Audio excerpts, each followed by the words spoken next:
But I definitely am a huge fan of lead with value, lead with value, lead with value. And magically, you're always taken care of. Anyone who's listening is probably like, why TikTok? Is it just for street cred with teenagers, or Right. why? Gosh, it's been 2 years, and I'm crossing today or tomorrow 700,000 followers on TikTok. Wow. Sometimes we have million video view days, and that's where some of our biggest partnerships and opportunities have come from. That's where my big consulting clients have come from. They say, you're crushing it on TikTok, I need to learn more. American Express found me on TikTok and partnered up with me. Like, there's been so many amazing Wow. opportunities from TikTok. I have 126 followers. That's okay. Yeah. I only started it like a couple of months ago. Even Yeah. then it was like, there was no strategy. It was like, oh, well, let's just take my Instagram somethings and like clip them even smaller and shove them on TikTok. So I know there's a whole code I need to crack, but you just inspired me, because when you're talking about getting that kind of attention, from American Express and the like, that's powerful. Anyway, I'm a tangent person, so I'm going to try to like return to my path that I was on. The reason I talked about a podcast is the relationships that you build. They got me into one of the guys I interviewed, Joseph Valente, who was he won first season of the United Kingdom version of The Apprentice. Wow. So I had him on my show, and then we kind of buddied up, and he had me in his clubhouse room today. And I was saying this stuff that I felt like it was like, I don't want to say I was falling on deaf ears, but I definitely felt some resistance to what I was saying. And here's what I was saying was, because there was a lady talking about how do you grow, how do you scale when you don't have, she called it status, which was a word that I had used, but she was referring status. I don't have the following, I don't have the followers, I don't have the audience, I don't have the pedigree, but I've helped my clients in really meaningful ways. And now I want to scale. And I was telling her my story. I'm like, 2.5 years ago, I didn't exist on social media. And I've scaled in a kind of what I think is a counterintuitive way, because if I go out there and I try to compete on followers or certain types of credentials, or, I live in St. George, Utah. Like, I don't mix and mingle at Hollywood parties. I can't tag Rachel Zoe and The Rock and like, but what I can compete on is vulnerability. And I feel like everyone in the room was like, okay, next answer, please. Don't want to listen to that. But I feel like maybe you might be on my side here. I'm 1000% on your side. And that's not just because I'm on your podcast. Vulnerability is such an interesting thing, because every time that I take the time to slow down and put out vulnerable content, there's explosions in growth behind the scenes. It's insane. But here's the weird part.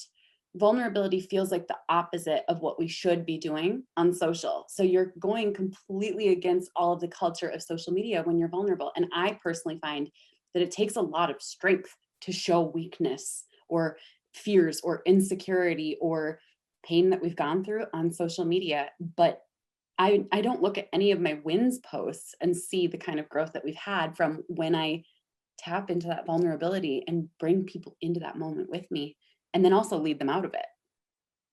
Yeah. And here's the thing, I'll say, and I already knew that you'd align with me on that because I follow your social stuff. And, I have 4 kids. My wife is a mom of 4 kids. And you talk a lot about moms and mom health, mom body, mom life, mom living. And I honestly didn't, until I knew you were coming on my show, I didn't even know what you did for a living. Or what you do, some of your professional authority and capabilities. I just knew there is this person who clearly is very popular, because I'm watching her grow. Apparently, while you were watching me grow, I'm watching you grow. Her posts get insane levels of engagement, which I'm still trying to crack that code. And she's talking about just the most human, relatable things. And I mean, you're and I don't find it gratuitous at all, but you're putting yourself out there. Like, you're like, hey, look at my stretch marks. Look, this is my life. I'm a mom. Like, I love the way you say, let's normalize normal bodies. And I feel like if you had, like, everyone in clubhouse room that I was talking to, they would think that what you do is not smart, that it's crazy, that it's bad for branding, that it somehow like diminishes your professional credentials. And I'm like, no, you're just scared. It's Absolutely. rationalizing fear. Well, and you know, I'll be honest, like I've faced that fear too, Jeff. And this is so interesting because there's a company that they've almost done $1 billion. And they reached out to me and said, we want you to do some consulting for our brand. And I was like, oh my gosh, what if they see my TikTok videos? Should I like go on TikTok and delete all the embarrassing and vulnerable ones before they see it? And I'm so glad I didn't, because when I flew out, met their team, trained their team in, they were like, we wanted to work with you because of that content. We saw that and it was different. And, you know, when American Express reached out, once again, that panic kicks in, like, this is American Express. Should I go delete like my cringy videos of me, you know, being silly or whatever? And nope, once again, American Express saw it all and they were like, we're here for that. But that still even kicks in the back of my mind because it's so polar opposite to what we're taught is how you show off success. Yeah. And it's like, it really is. I think that it's I'm counterintuitive. It's psychologically dissonant. Yes. To see successful people showing what effectively is their least successful side. Yep. Because so much of success now is for show. And oh God, it feels so good to see it. Oh, well, thank you. Thank you. That makes, I mean, I'm saying that to you, but I'm also saying that for the audience. yes. Like the work, this is where I say it, and I want to get into bit. I know we'll talk business and stuff, but I'm so passionate for people to understand that I feel like entrepreneurship is a portal / invitation into doing the hardest, deepest personal work that, yes, in the absence of an entrepreneurial invitation or opportunity, you could easily go your whole life without ever really getting to know yourself. oh my gosh. I just did a live on this today. It's very similar. It's crazy how aligned you can be with someone, even though you haven't spoken one-on-one before. Isn't that just wild? Yeah, I know, it's amazing. And I That's was, why I love podcasts. right? I was saying this morning, I was like, sometimes there's that temptation. Like, what if I just went and got a hobby farm and lived off the land and didn't do all the hard work of entrepreneurship? Wouldn't that be so much easier? And then I think, who would I become? Because business has taught me patience as a mom. Business has taught me how to nurture relationships, including my marriage.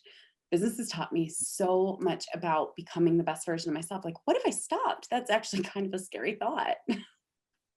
Oh, it totally is. Yeah. Mhm. Well, I say all the time, I don't really think, I'm curious your thought on this. I don't really think an entrepreneur is a thing that you do. I think it's a person you are, and I allow that it's a person you can become, but I don't really see it going the other way. I don't think it's a person you can unbecome. I've seen people do it, and I don't think that they recognize who they become, if that makes sense. They turn against the very grain of who they are. I have seen people give up on the pursuit of the hard things and bigger challenges, but it's almost like someone going into retirement and losing mobility. Do you know what I mean? It's just a different, yeah, it's not a forward step for people. Yeah, that's what I mean. I don't think you can Yes. unbecome it. I think you kind of have to just like put it down, like Yeah. euthanize it. You can euthanize it, but that's not unbecoming. That's just killing. Yes, it's done. And I think as a former musician, I stepped away from music for 10 years, Yeah. but I was never not a musician. Mm. I don't hear songs the way most people hear songs. You know what I mean? I hear the action of the songs. I hear the chord changes of the song. I hear the rhythm and the offbeats and the on and then like at a certain point, I knew I would circle back to it because I was never going to let that go. And I really feel like entrepreneurship is the same way. So that's a good segue. Like if I remember reading your bio, you used to be like a corporate worker bee type person, right? A little bit. It was a short journey into corporate. I was a college dropout and I accidentally became a single mom. That wasn't a part of the plan for my life ever. And when I found out I was gonna be a mom, I was like, well, shoot, I'm supposed to raise a human now. Now I'm responsible for another person's life. I Mhm. need to figure something out. How do I make an income? Like, how do I can't be a server for the rest of my life. And so I went to cosmetology school to be a hairstylist first. And I was a hairstylist for several years. I loved it. That's why my hair always looks good. It was like a, $25,000 hack for good hair. But I only was in corporate for a short journey between being a hairstylist and starting my own business. It was less than a year, but I was a director of marketing for a network hardware company. So I went hard into corporate and then burned out really fast. From what kind of company? Hardware, you said? Network hardware, which is like all of Oh, the, network hardware. Yeah, yeah. yeah, all Okay. the nerdy switches and Right. yep. Marketing. So you went from being a hairstylist to a marketing director? Yeah. Did did they just not have that much invested in marketing, or do you have a marketing credential that's not implied by hairstylist? So it's still weird when I look at my journey. It's Yeah. weird. I didn't have credentials. But when I was working as a hairstylist, a client came in one day and she was, I was giving her amazing highlights and bringing her hair nice and blonde. And she said, "Can you show me your tweeter?" And I was like, "Oh, sorry, what?" And she's like, "The little blue bird." And I was like, "Oh, Twitter. Okay. Yes, I can show you my Twitter." And we started talking about Instagram and Facebook. And I didn't know a lot about marketing, but I knew that when I posted before and after pictures of my clients, that more people would book appointments. So I was Mhm. continually filling my books using social media without really knowing, is this even working? But she said, we just bought this fast food company. It's fried chicken down in the South. It's called Mrs. Winter's Chicken and Biscuits. And I was like, wow, that sounds like an adventure. And she asked if I would come over to their house and become a marketing consultant for them. And I was like all over YouTube, learning all about how to be a marketer, learning about copy, video editing, social media, how to generate sales. And it was from that I went into corporate in marketing. And it feels like all the stars aligned. And the company said, "We want you." How cool. And that lasted a year, Yep. and that wasn't your cup of tea. It wasn't.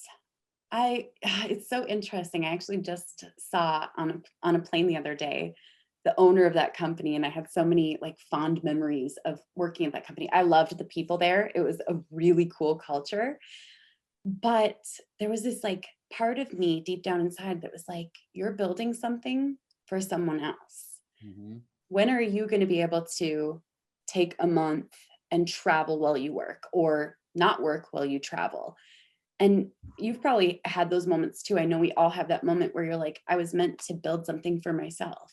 And so I started securing clients on the side while I was still working in my 9 to 5.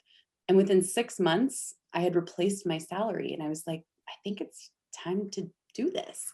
But it was really new to me. I didn't know that entrepreneurship was a thing that tons of people, did and identified as. So it was very scary for me. Um, so, I mean, I feel like in a way you kind of just delineated that entrepreneur streak where the entrepreneur is the person that seems to have like a fundamental problem, giving all their time to build someone's asset. Yep. And it doesn't mean you're not getting paid or even paid well. A lot of times, an entrepreneur, and I would love if we could dispel this, I think, fallacy in culture that being an entrepreneur is about getting rich. Ooh.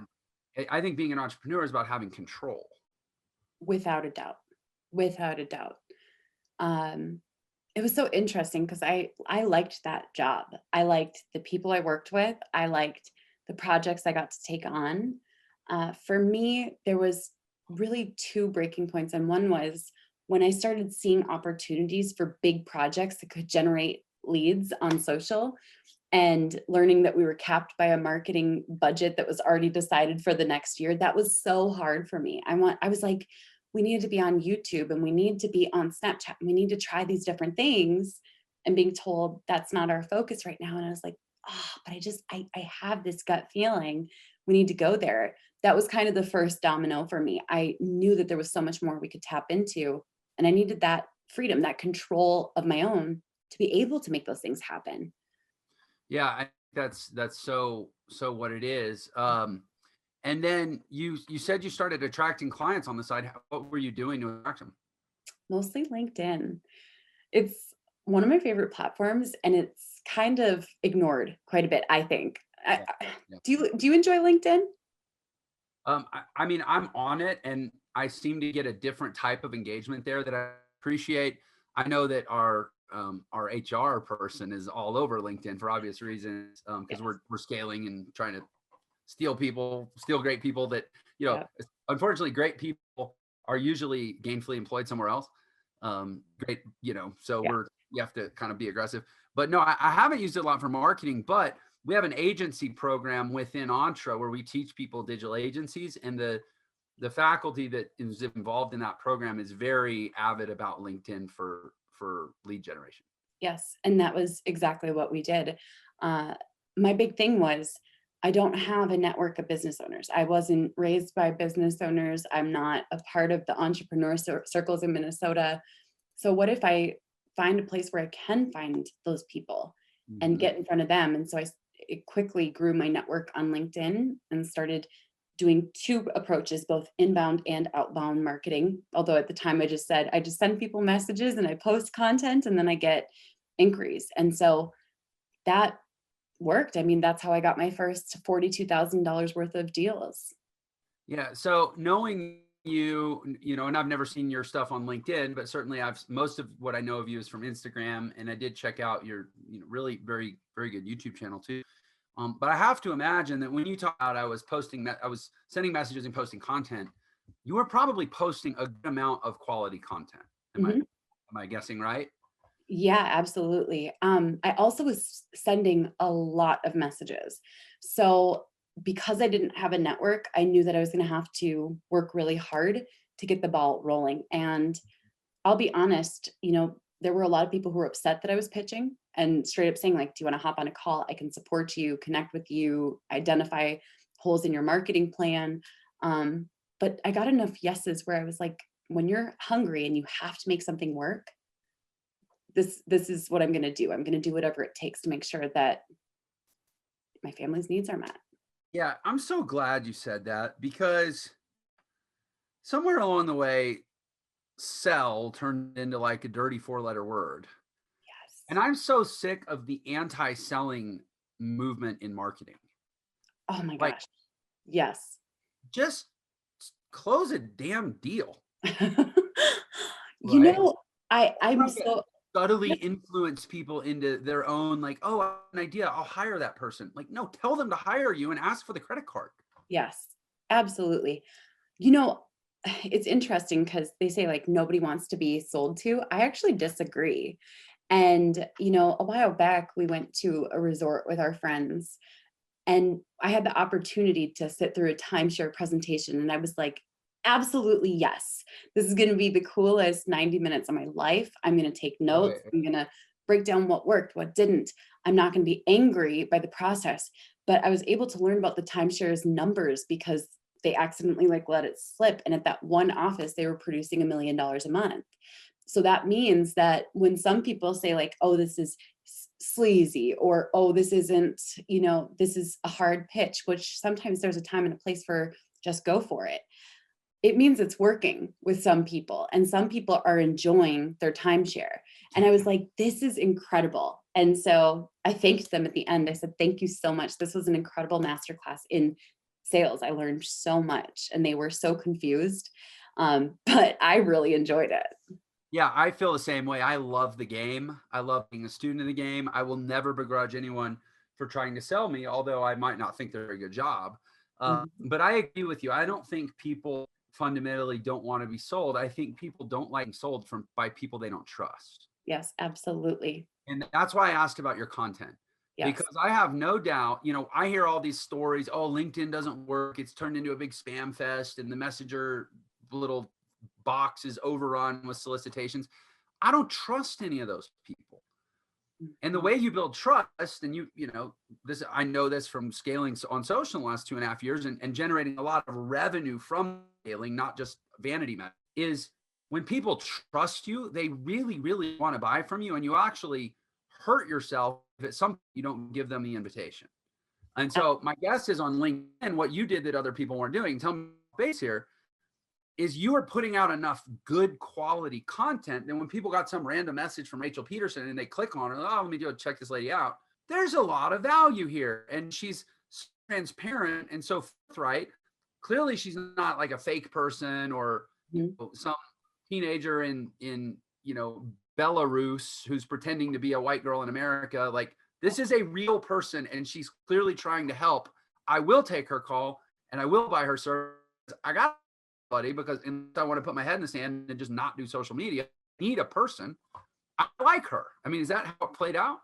Yes and no. And I'm only going to say no in that I wasn't putting out as much quality content as I think we need to do now. This was 6 years ago. So 6 years ago, it was a different ballgame. I'm just being honest about that. I still put out tons of quality content, but there's one thing that I did from the get-go, and I still to this day do this. I hop on video calls with companies that need help. And people will say, like, do you feel okay with like hopping on video calls with a bunch of companies, even though not all of them are going to say yes? Yeah, absolutely. There's something beautiful about giving with like an open palm, no expectation. I'm going to give you my best strategies, what I recommend, regardless of whether or not you hire me. And on that call, I do build in a lot of rapport. I've researched their company. I spend time crafting strategies after the call. So if the rapport wasn't already there before the call, I'm going to build it on the call. Yeah, I love you talked about giving with your best stuff. I mean, again, when we talk about what is it that tends to happen a lot out there's a lot of flexing and also a lot of withholding. And what you do well and what I'm trying to do well in my life is to invert both of those, which is not flexing, like open, vulnerable sharing, and then no withholding, but like give everything. Because my experience, and I assume this, you know, tell me if I'm experienced, is that the more give people, the more they realize, wow, not equipped to do it. Without a doubt. We actually put this to the test because there was a time where I was like, give 50% or give 75% and put the rest in your paid programs, like gate those programs. And then I started seeing that people would buy my programs and put them on those big sites where they're discounted and they don't have support. Right. And we've all been through that. It sometimes is a nightmare to get those DMCA'd. And I realized, dang it, people are going to put my gated stuff out there. There are no secrets. And one of the things that we did that was a game changer was we decided to launch one of our programs or relaunch a program that we hadn't launched for years. And we did 3 days of training. What blew my mind is that there were up to, at any point, 1,000 people watching this training live across several different platforms completely organically. And I just taught everything 100%. And we did just about a 6-figure launch with no ad spend on that, immediately following 3 days of giving away the whole program. And I was like, this is very exciting. It's cool. And it's great. It's such a great reminder. You don't have to hold anything back. People are paying for organization. People are paying for, you know, the content laid out from start to finish. They're paying for putting all the pieces together and giving them the steps. Hey, sorry for the interruption. I just wanted to let you know you can get a free copy of my book, The Millionaire Shortcut, which shows you the fastest way to become a millionaire in the new economy.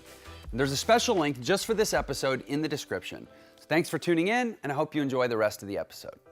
Basically, my you know, and I kind of learned this copying you, and I mentioned Patrick Bet-David, a few other people that just seem to give like endlessly. Yeah. And so when I started my YouTube channel, I said, I want this to be, once it's built in a time, I would like to be able to credibly say to someone, hey, go through every video YouTube channel and you will have more skills that you can go use to build a life for yourself for free than you would get from a 4-year Harvard education. And that was, love that. That was my intent anyways. And so I'm curious, with your agency, you have a social media agency. Do you get a lot of resistance to this concept of just giving so freely? All across the board, everywhere, universally, yes. Yeah. Clients, students, everyone seems to be so terrified of the idea of putting free value out there.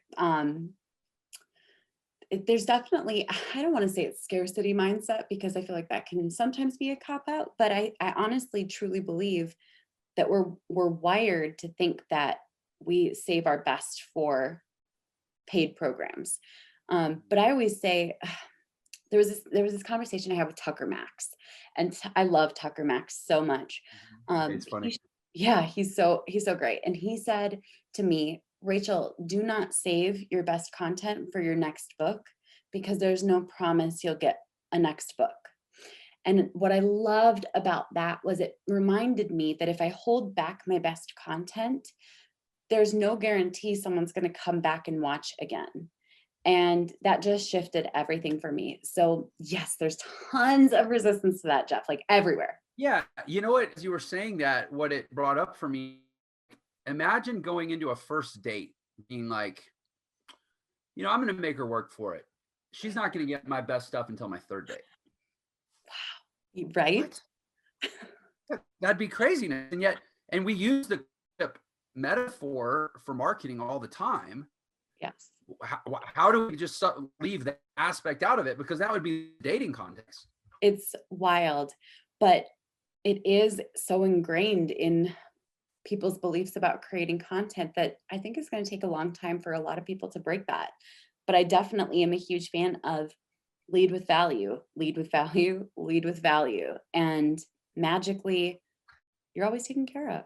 Well, I guess we should be grateful for that, because however long it takes to change, that's our window of even more opportunity to be the change agents and reap the rewards for doing it that way.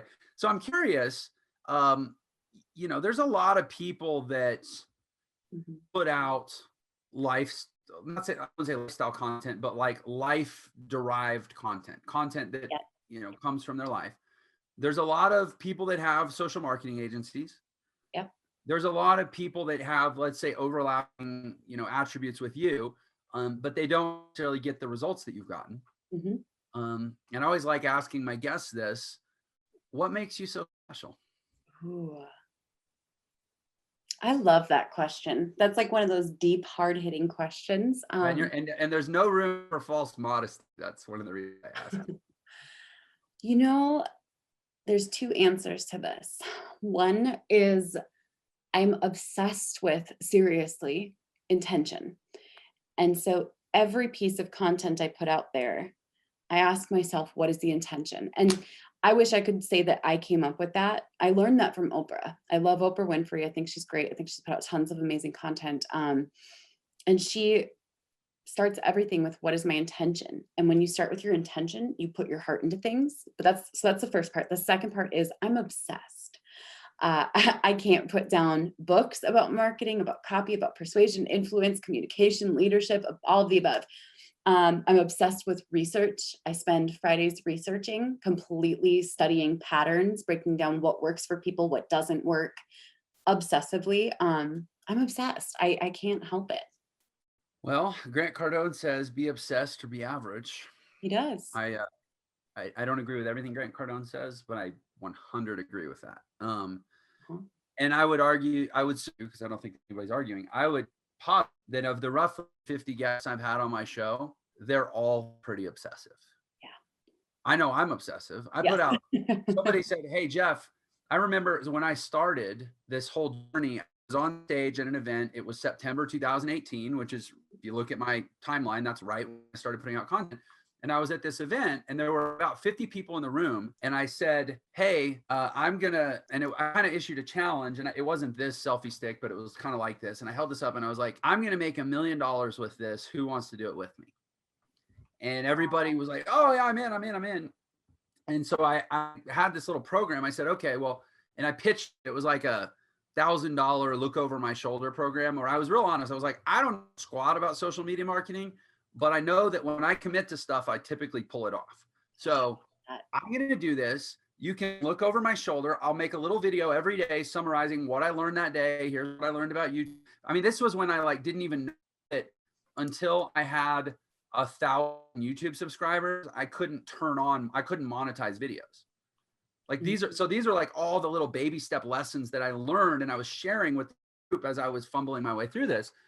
But the point is, there were about 40 people took me up on the deal. So about $40,000 launch to kickstart my social media career.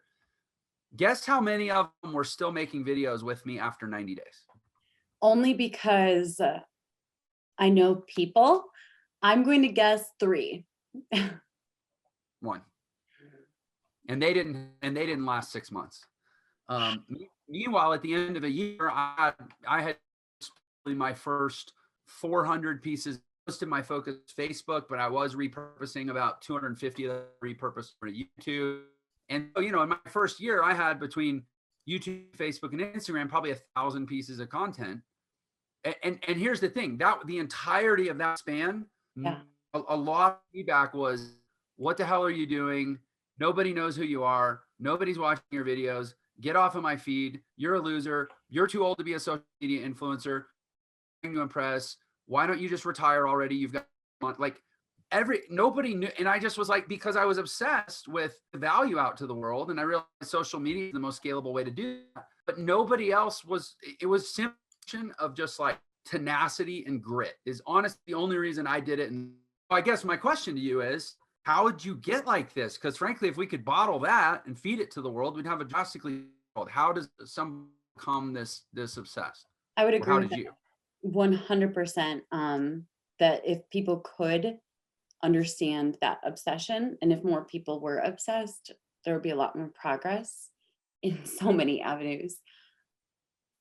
So I was 10 years ago, I was on welfare and food stamps as a single mom, trying to make it through cosmetology school, not even having money for the bus ride home, hoping that I impressed my clients enough each day to get $6 for the bus ride home and tips.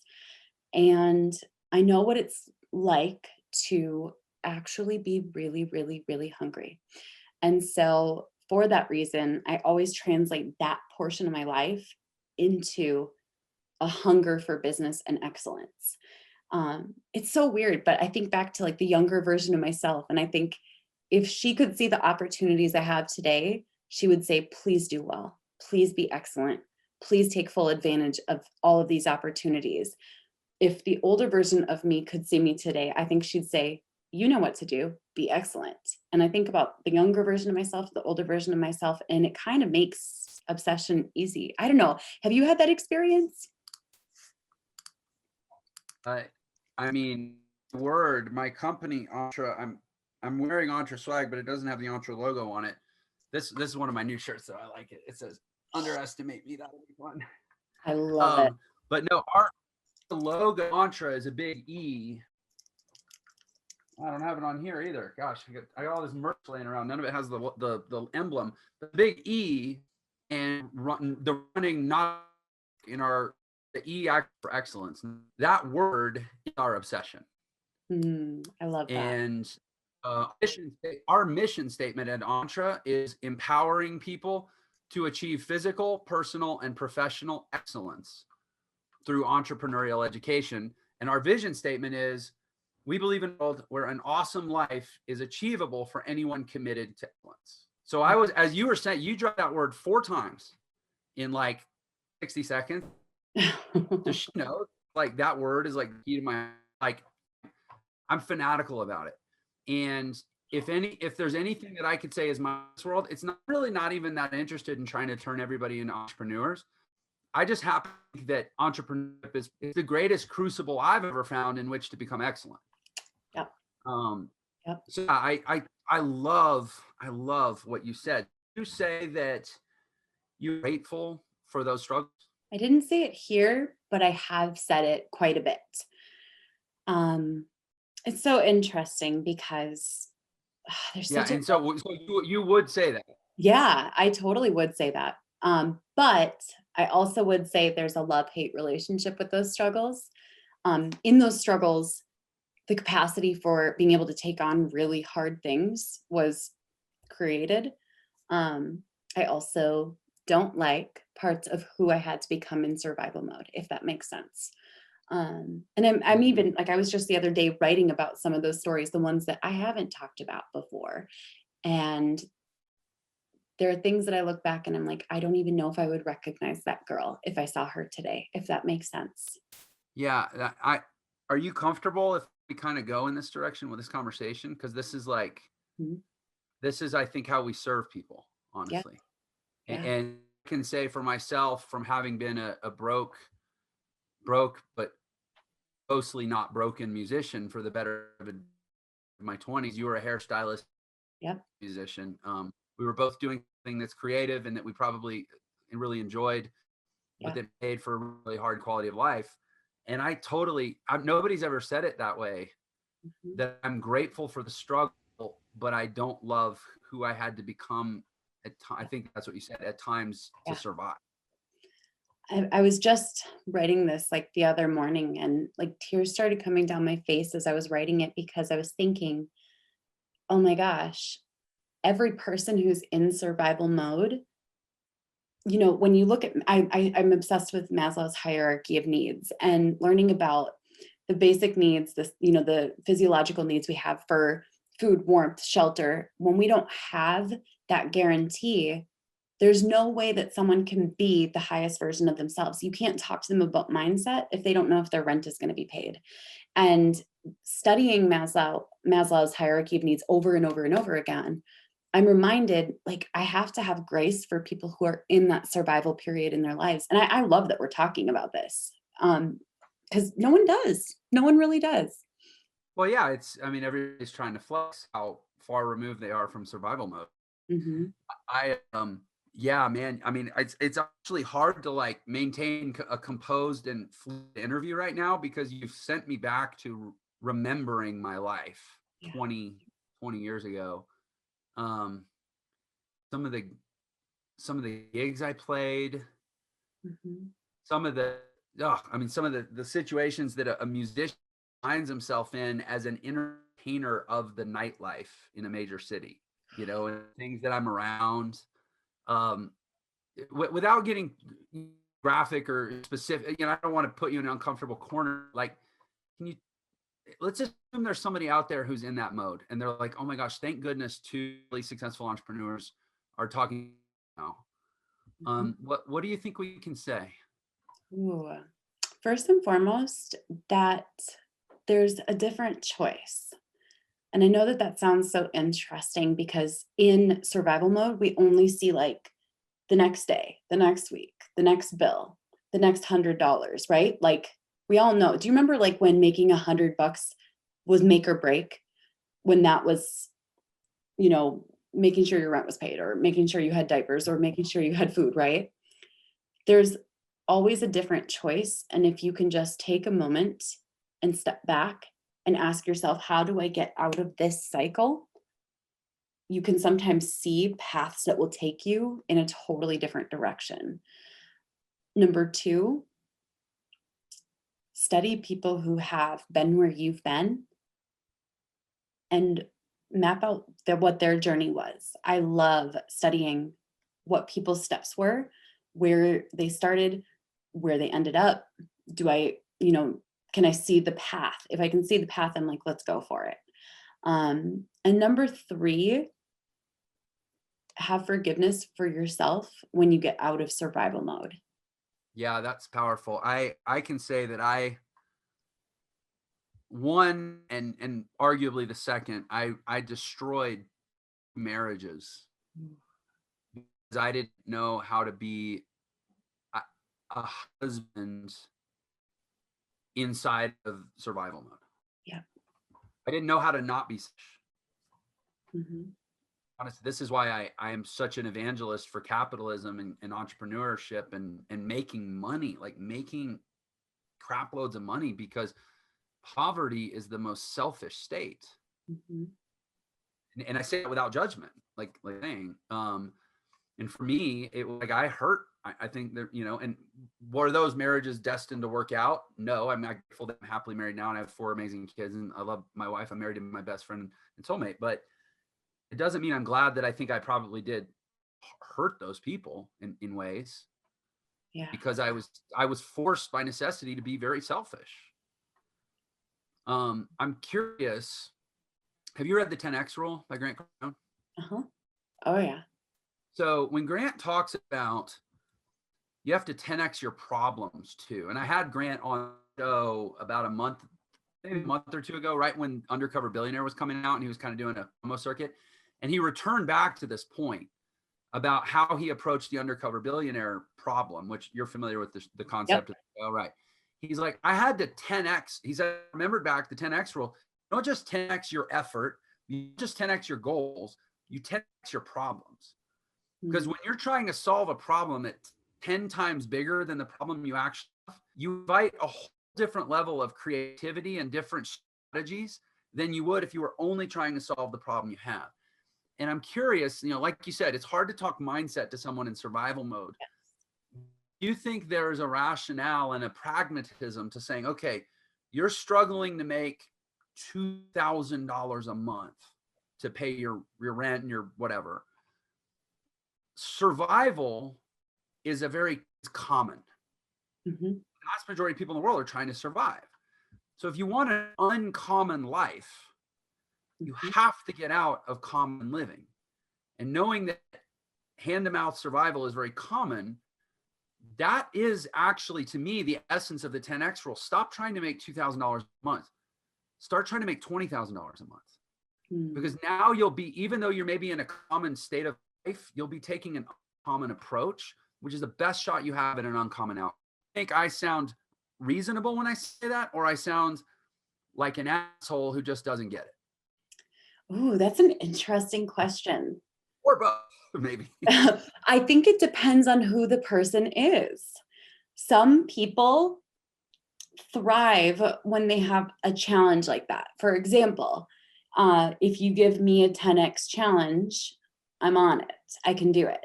I can handle that weird paradox of short-term goals and long-term goals.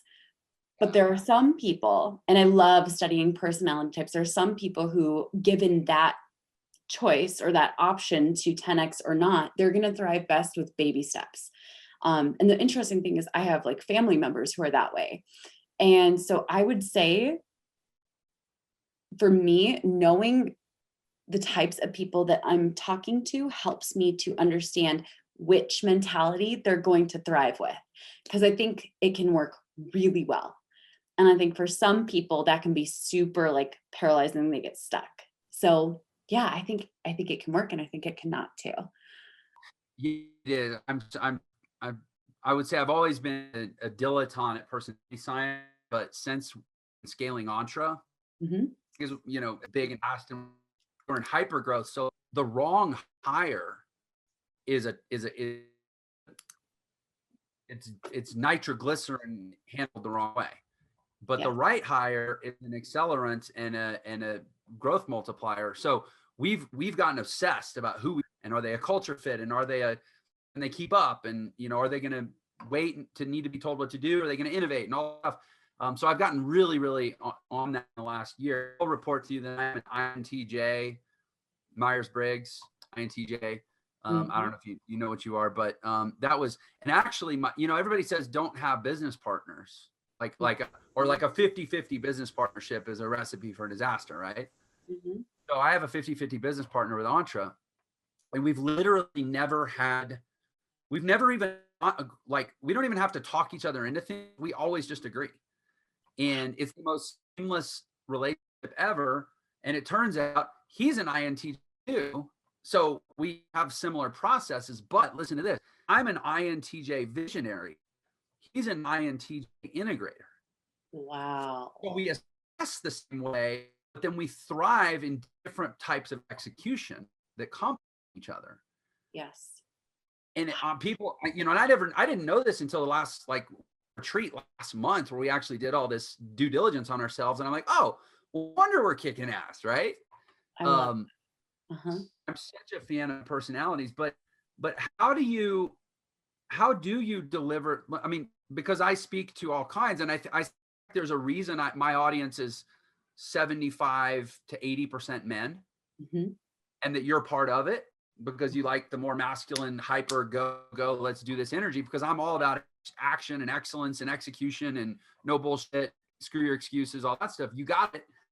How do you, I genuinely want to serve everyone. So how do you reach the person who's in that, what to me seems like more of a paralyzed state, just waiting to be so loved on. But it's like, we don't have time for this, dude. Like, it's going to be 5 years before you've got any momentum at all.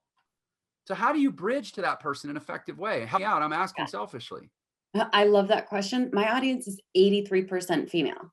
So it's interesting because even the style that I respond to isn't necessarily what my audience responds to. But when someone comes to me for help, I almost always ask this one question. Do you want to vent or do you want solutions? Because that helps me to determine what they need in that moment. And that was a game changer, Jeff. Because I'm like, let's fix it, which is a very masculine energy, right? And I know that. I've been working on balancing the feminine energy too, but I jump right to solutions. Let's go get some clients, go put your back up against the wall, like make things happen, go pump out 10 TikTok videos. Like, but I realized most of the time people want to start with venting. So I'll say, if they say, I want to vent, I let them vent. And then I say, I'm so sorry you feel this way. Are you ready for solutions? So I always bring it back to solutions, but at their pace. Or if they say, listen, Rachel, I'm not ready for solutions yet. I say, tell you what, why don't you feel free to share everything that's going wrong here? Go write it in your journal, go tell 2 friends. You're going to want to vent. Come back to me when you're ready for solutions. And that changes everything. I love that. I honestly wish we had more time. I really do. We found a really great bookend for the conversation. I appreciate, as I said to you before we even hit record, I just appreciate how vulnerable you are, honestly, and that you model, not just that you model how to be, but that you model the results that you get from being that effective way in the modern world where, you know, you're killing it, and you're killing it in large part because you're just so open. And you've likely been an inspiration, and I would say a reinforcement for in moments when you question the approach. It's like, well, look, you know, there's a few people that you just kind of happen to, it's like Instagram, all the things you can criticize about the algorithm. Sometimes it seems to know who you need to be in the moment going, and you've done that many times. So I appreciate it, Rachel. This has been fantastic. Thank you so much for coming on the show. Jeff, thank you so much for having me. This has been amazing, connecting, geeking out a little bit, having a great time talking about marketing and business and life and struggles. This has been wonderful. So how can the world get to know you better? And also, if there's anything that you're involved in right now that you'd like to invite them to check out, please, I want you to have that space. Thank you so much. My website, www.rachelpedersen.com, has everything that we're up to and all of my social media platforms. Easiest place to find me. If you loved that episode, then you're definitely going to love this one. Check it out. It's hard to be believed in when all you judge is the grade you get, not the work you put into getting any grade.